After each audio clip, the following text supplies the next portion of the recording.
I just want you to cut down the time that it took me to the thing that I learned at 30. Yeah. I hope you can learn at 15 or 16. Yeah. I just want you to be able to cut down on, I want you to be able to learn the lessons that can lead you to peace quicker. I know what life is like trying. I know what life is like when I say trying in this context in a bad way. I know what life is like to not be living in your peace and your comfort and your confidence. And I know what life is like to be living in your confidence. And you know what I mean? So it's like the time that it took me to get there on a more permanent basis, I flirted with it in my childhood and in my teens and in my 20s, but was never solidified in it. You know what I mean? It was always attaching it to something. But I think that's what I hope for them. It's like, yo, whatever comes after that is it doesn't matter. You know what I mean? As long as you feel at peace and comfortable, and you know, and that's really it. Like that would be the biggest blessing. Everything after that is a bonus. Once you just enjoy life on a content level, it's a bonus. I think there's two key ingredients. One is see yourself as high as you possibly can see yourself, right? So if someone wants to like be in the NBA, like they want to be an NBA player, to me that's not enough. There's a wide range of NBA players, right? There's an NBA player that never saw the floor. You know, he sat at the end of the bench his whole career, and they never re-upped his contract, and then he had to go fight in the G League, and boom, boom, boom. He was in the NBA. LeBron James is in the NBA. Who do you see yourself as? And there's no right or wrong answer. Clarify and define your vision for yourself in the highest possible way that you could see it. Do you want to be a 12-time All-Star? Do you want to be a league MVP? You know, you want to set the three-point shooting record. Be as specific and see yourself as high as you possibly can, right? That's your first job, is to see it as high as you can see it. Be delusional even. To the point where to where your mind, right at the apex of what your mind believes is possible, maybe push past that even a little bit and define it. And then number two is like believe it. You know what I mean? Like see it all the time and believe it, and whatever you gotta do to protect that belief. My version of protecting that belief was I wasn't sharing this. I wasn't even telling my mom. She knew I rapped. She knew I did music. I'm not even gonna give my own mother the chance to try to bring me back down to reality. It's not gonna happen.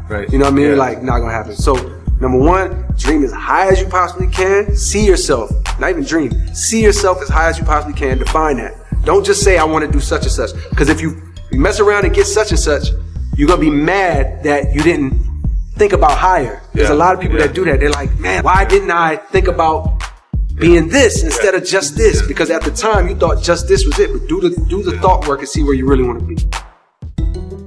You have to do the work, and because you love it, it's not always gonna feel like work, but sometimes it is. I'm sure there's times where Steph is in the gym or like waking up and it's like, I don't really actually want to go strength train, or I really don't want to go put these shots up. I'd rather chill with the family, but I'm gonna go do it because I know my ultimate goal is championship. My ultimate goal is X, Y, and Z. So he goes and does it. And then within the work, he probably finds joy when he's there. I'm assuming. Never had this conversation with him, but I'm assuming while he's putting up his shots, while he's working on his moves, while he's doing strength, he finds the enjoyment and the presence in it. But it's still work. You know what I mean? Like it's still work. So those are like the three things that I would tell anybody, whether they're 10 years old or 30 years old. You have to see yourself in the highest, and the world will fill in the rest.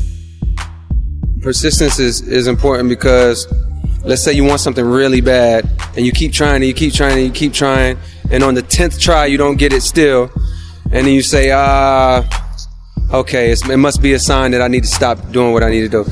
But what if you didn't know that on your 11th try you would have made it. You would have made it happen and got what you wanted to get. So I feel like persistence is important, because if you really truly love something and you truly believe, you should just do it for the love, and you don't get to where you're going, you still were doing something you love. So persistence is very important, for sure. Getting out of your comfort zones is the fastest way for growth. It's hard to grow when you're comfortable. You're not stretching yourself, you're not stretching your limits, you know, you're just in your comfort zone. So when I left a small city in North Carolina, 200,000 people, 150,000 people, and came to New York with 8 million, 10 million people, I was for sure uncomfortable. But just like you interviewing Jay-Z, I felt some nerves, but more importantly, I felt focused and I felt ready for the task. So I had to get out of my comfort zone to make it happen. So when I did those numbers, 220-some thousand or 217,000, nobody expected that. Nobody in the industry expected that. I didn't even know I was going to do those numbers. And what that was just a result of consecutive non-stop touring, and also a combination of releasing free projects, which was really albums. So you take these mixtapes, these classic mixtapes, mixed with my touring, you develop a real fan base. Well, I'm going to Toronto and I'm selling it, and it's 4,000 kids in Toronto. Or I go to LA and it's 3,000. They don't see that. They didn't know if that translated to sales.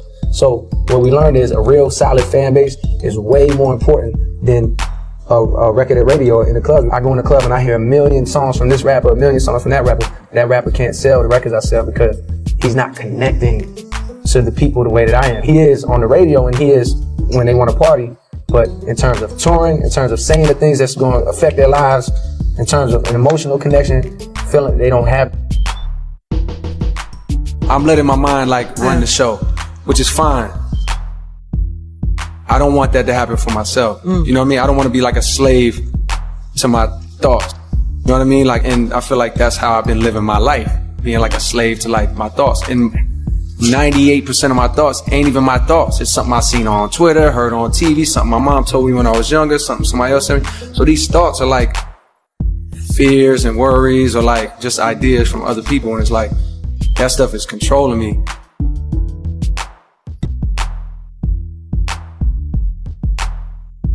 You have to stop looking at what you don't have and what's not happening for you and start appreciating like what you do actually have. Like, my man, you got on a nice watch, like your hat is fresh, like you're in New York City, it's the land of opportunity, you know what I mean? You're a good looking guy, I'm sure you got maybe a girlfriend, like there's a lot of things, your family, there's a lot of things to be grateful for.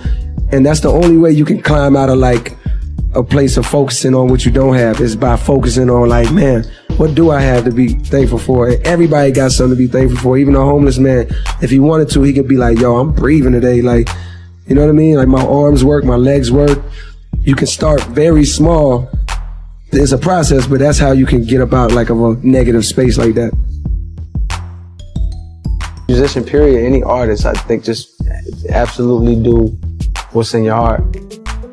Period. Say what's on your mind, speak what's in your heart and how you really feel. When you're trying to be something else, when you're trying to fit into what's going on, it's like you kind of stray away from your path a little bit. Sometimes you want to expand your style and like grow, and that's always good, but like never veer too far from who you are, you know, as a person.